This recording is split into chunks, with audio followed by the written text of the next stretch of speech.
يا عم حيان. في مثل قديم أعتقد في أخي يقول اليمن الغزاة. المثل يقول اليمن مقبرة الغزاة. بالضبط هذا هو المثل. غزاة. فأنا جالس أفكر وأتأمل يمكن وش بعيد وأقول هل المثل هذا حقيقي أو هو محرف؟ لما هو مثل يحرف. يا جدتي قد حرفوا أحاديث، هذا كلام مثل. هاي صح. طيب نقول تحرف، كيف يحرفوا؟ لو كان المثل محرف ايش المثل الحقيقي؟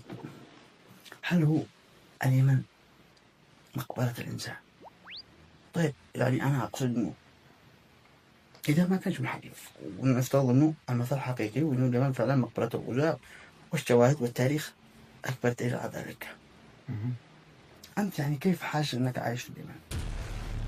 مقبور. مش أنت بس، وكثير من أصحابنا هكذا ونفس الإحساس، وفي أي شبابهم بيشعروا نفس الإحساس إنه إحنا مقبورين في البلد هذه. طيب هل مثلا إذا المثل الحقيقي مش هو محرف، هل إحنا مثلا الغزاة؟ إحنا يمنيين. طيب ما هو اليمن مقبرة الغزاة وأنت حاسس إنك مقبور، وكثير من الشباب يعني فاهمني قصدك إن إحنا ما إحنا يمنيين؟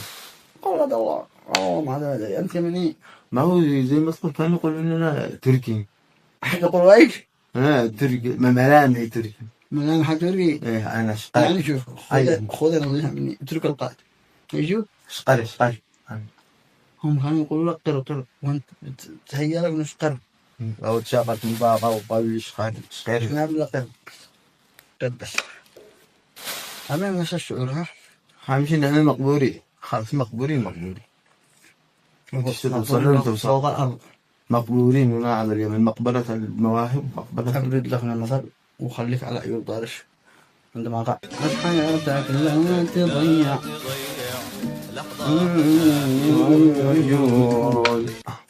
والله جد. شكرا الله سعد.